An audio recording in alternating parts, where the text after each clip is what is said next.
que se os nossos olhos for bom, o nosso nada. Não é verdade? Então, até os nossos olhos, se não for bom, vai nos trazer problema. Porque primeiro a gente vê, depois a gente fala. Amém? Primeiro a gente vê, depois a gente fala. Você sabe, irmãos, porque muitos que estão na igreja têm a Bíblia, conhecem a Bíblia e não vence na vida espiritual, não cresce espiritualmente, não cresce familiarmente, a família sempre com problema, não cresce financeiramente, porque a derrota está dentro, não está fora. O problema não está fora de nós. O problema não é o que está fora. O problema é o que está dentro de nós. A derrota, ela não mora fora de nós, ela mora dentro de nós. Porque assim como você vê lá dentro, assim é a tua vida aqui fora. E assim como é que está lá dentro, a sua boca fala. O derrotado, ele sempre vai usar palavras de derrota. Mesmo que seja cristão, mesmo que seja uma pessoa boa, mas se a língua não é dominada, ela libera os portais. A língua, ela dá legalidade para o mundo espiritual trabalhar sobre a nossa vida. A língua abre portais de bênção e abre portais de maldição. A pergunta é: o que nós temos falado no dia a dia? Palavras de derrota ou palavras de vitória? Muita gente tem o poder de Deus, tem a palavra de Deus para vencer em todas as áreas da sua vida, mas não vence porque mora a derrota dentro. Em vez de prevalecer a fé na palavra, não, prevalece a dúvida, prevalece a derrota. Então o problema não está fora, o problema está dentro. Então a Bíblia diz: conhecereis a verdade vai te libertar. Amém? Então nós temos que observar o que a gente tem falado. E Jesus, ele nos ensinou os discípulos. Quando ele passava da figueira, ele buscou o fruto e não tinha. Ele usou o que para matar a figueira? Ele cortou? Ele jogou com um handap? Não. Ele falou: nunca mais alguém coma fruto de ti. O que aconteceu com a figueira? Secou.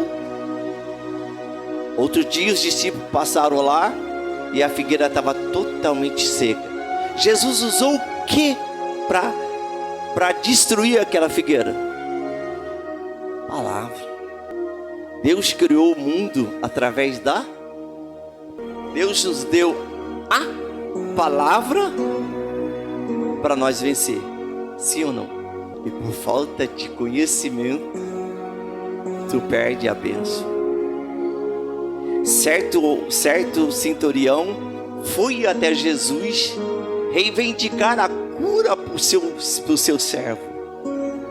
O centurião chegou para Jesus e disse: mestre, o meu criado já está em casa, paralítico.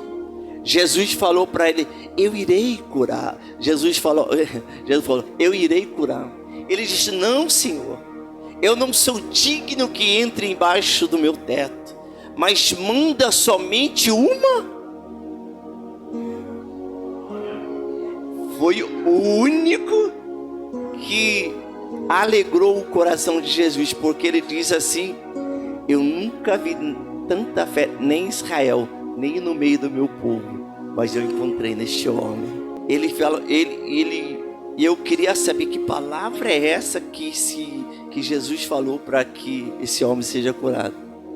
Já leu isso? Eu procurei, falei, eu preciso descobrir o que Jesus falou. E eu descobri. Jesus para ele, vai. E tudo que Jesus curava, libertava, seja feito com a tua fé. Mas muitos, às vezes, em vez de professar o que a Bíblia fala, professa aquilo, a derrota. Tem o poder de Deus, tem o canhão na mão e não sabe atirar. Tem condições de mudar o cenário da vida financeira. Tem condições, a Bíblia nos dá esse respaldo. Tem condições de mudar o cenário da vida financeira, mas não muda. Sabe por quê? Porque não tem fé nem para ofertar e dizimar. Enquanto nós não colocarmos a palavra, materializar a palavra na nossa vida, não tem resultado. Enquanto a gente não obedecer o que a Bíblia fala, não tem resultado. A gente profetiza o que a Bíblia fala. Amém. Orou, a resposta veio, mas teve principado que foi segurar as bênçãos de Daniel. E hoje não é diferente. Mas Daniel retrocedeu. Daniel, né? Ele retrocedeu? Não. Ele continuou orando. Ele continuou insistindo. Porque ele creu, ele esperou a promessa. E às vezes, a gente, em vez de falar coisas positivas, a gente fala coisas negativas. Aí quem entra em ação, quem é? Deus. Ah, o diabo. Você não chegou aonde que você quer porque as palavras suas te prenderam. Você não alcançou aquilo que você quer porque você abriu a boca para falar o quê? Coisas negativas. Mas quando a gente entende que a palavra saindo da nossa boca, ela tem poder. Profecia. Você sabe por que profecia funciona, Marquinhos? Porque se eu chegar a liberar uma profecia sobre a tua vida, a minha palavra, aquilo que saiu da minha boca, entra no mundo espiritual e começa a agir. Deus fez todas as coisas sem matéria. Haja isso, haja isso, haja isso. E ouve aquilo que Deus falou. Mas a igreja que tem poder na mão para mudar o cenário da sua vida, não lê Bíblia. O que faz a diferença num homem de Deus cheio do Espírito Santo? Então, eu entendi o propósito, que eu tenho que ler Bíblia. Não vos embriagueis com vinho nem com bebida forte, mas enchei-vos do Espírito Santo, falando, usando a língua. Falando, usando a língua. A gente usa a língua para tanta coisa, irmão. Por que não fala que por que você não profetiza a promessa que Deus falou? Porque você não libera, você não leva lá para cima, manda lá para cima, manda para cima. Se Deus falou, Deus vai fazer. Falou o quê? Falou que verdadeiramente Ele tomou sobre si as minhas enfermidades e pelas tuas pisaduras fui sarado. Eu vou no médico, mas não vai dar nada. Toda vez que eu vou num consultório médico, eu vou num consultório de dentista, eu abro minha Bíblia no celular. E a primeira que eu vou ler é Isaías 53, versículo 4. Porque eu sei que eu tenho a promessa, eu vou usar a promessa, eu vou falar a promessa, e Deus vai agir na minha vida, porque Deus é imutável. Eu entendi que a palavra de Deus não volta vazia. Eu entendi, Guilherme, que tudo que eu coloco no altar como oferta, como dízimo, vai ter uma resposta do céu. Sabe por quê? Que vai ter? Porque aquele que fez a promessa, ele não mente, ele é fiel. Eu perguntei para eu estava dando estudo bíblico numa casa aí, uma família, e eu perguntei para uma senhora, falei, por que a senhora dá dízimo? Eu sei que ela é dizimista, eu sei que ela é dizimista, é fiel. Mas o hábito de ler Bíblia eu não tinha também. Porque a maioria dos cristãos, do povo de Deus, não tem o hábito de ler Bíblia, infelizmente. Eu perguntei para ela, por que você dá dízimo? Ela falou para mim assim, para ajudar a obra. Eu olhei para ela e perguntei, desde quando Deus precisa da tua ajuda e Deus precisa da minha ajuda? Deus não precisa da minha ajuda. Deus não precisa do meu dízimo. Deus não precisa de adoradores, porque Ele pode levantar adoradores das pedras. Ele é dono do ouro e da prata. Mas por que Deus pede? Ele está dizendo para mim assim,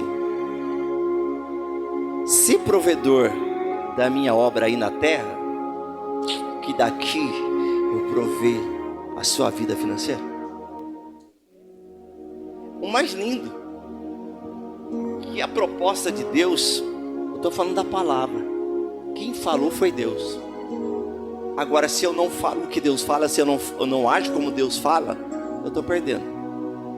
E eu tenho que usar a minha língua. Estão falando do poder da língua aqui. Eu falo para usar a língua. Eu tenho que pegar o versículo e falar. Então, quando a gente é provedor, tira da palavra e põe em prática, pode demorar um tempo, 2 tempos, mas a bênção chega. Assim como o processo do bolo. Não sei se você entendeu. Amém? Assim. Eu fiz prova com Deus, dízimo, oferta, fiz e faço. Porque eu falei para ela assim, pergunta para mim por que eu dou dízimo. Ela perguntou para mim, por que você dá dízimo? Porque muito mais Deus tem para dar para mim do que eu para ele. Eu creio no que a Bíblia diz. E eu vou lutar para materializar o que a Bíblia fala. Vou tirar daqui, vou fazer o bolo e vou esperar e vou comer. Se a minha vida não mudar com as promessas de Deus, quem vai mudar? Aliás, minha vida foi mudada, né? Transformada. Minha vida foi transformada da água para o vinho. Então, igreja, tenha a receita, os ingredientes, tenha fé, mas não acha.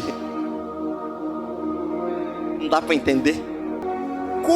Qual é a maior necessidade do ser humano no dia de hoje? Não é financeiramente? Trabalhando todo dia? Verdade ou mentira? Mas a Bíblia, ela fala assim, ser fiel no pouco, que sobre o muito eu te... Quem promete? Qual banco? Qual instituição financeira que promete isso? Por causa de não ler Bíblia, o termômetro da fé não sobe. Sobe não, porque a fé vem pelo ouvir a palavra. Ah, mas eu ouço na igreja. Aqui, meu querido, aqui é lugar de adoração. Aqui é lugar de adoração. Aqui é o lugar para se oferecer, é para se doar. Aqui é lugar para sacrifício, é entrega. E a maior entrega que você pode fazer na tua vida é seu coração. Ah, mas eu já entreguei a minha vida para Jesus. Mas será que é de todo o coração? Ou será que é superficialmente, no raso? Aí o povo sofre por não conhecer o Deus que serve. Por que não conhece? Em Romanos diz assim, a palavra está junto de ti. Bíblia, junto. Mas está no teu coração? Está na tua boca? Abre aí Romanos, só para nós finalizar. Romanos 10, 8. Mas o que ela diz? A palavra está junto de ti? Então dá. Por que tu despreza isso? Por que tu despreza não ler a Bíblia? A palavra está junto de ti. Está na tua boca e no teu coração? Isto é, a palavra da fé que pregamos. Está cheio o coração, se fala o quê? Mas tu não enche teu coração da palavra, da promessa, como que tu quer ser abençoado, minha querida? Eu preciso encher a minha alma e o meu espírito da palavra. Sabe por quê? Porque é de dentro que flui um rio de água de Deus. Isso fala a boca. Não tem intimidade com a palavra. Deixa eu falar algo. É forte. Ou não. Para mim ter relacionamento, eu preciso ter diálogo. Sim ou não? Verdade ou não? Para mim ter relacionamento, eu tenho que ter papo, conversa. Quando eu não vou, ou você não vai para a Bíblia, está dizendo para Deus o seguinte: hoje eu não quero papo não. Não quero os conselhos não. Quando eu precisar eu te chamo. É verdade ou mentira? Porque quem lê Bíblia entra nas águas do oceano. Mas quem mergulha no conhecimento vai lá nas profundezas do mar. Consegue ver a beleza que não está em cima, mas está embaixo. E eu vou dizer para você, as pérolas, o tesouro da Bíblia está atrás da cortina do versículo. O que é isso, irmão? É quando você entende o propósito de Deus, entende aquilo que Deus está falando, e você coloca em prática. Porque sem a obediência, meu querido, não chegamos a lugar nenhum.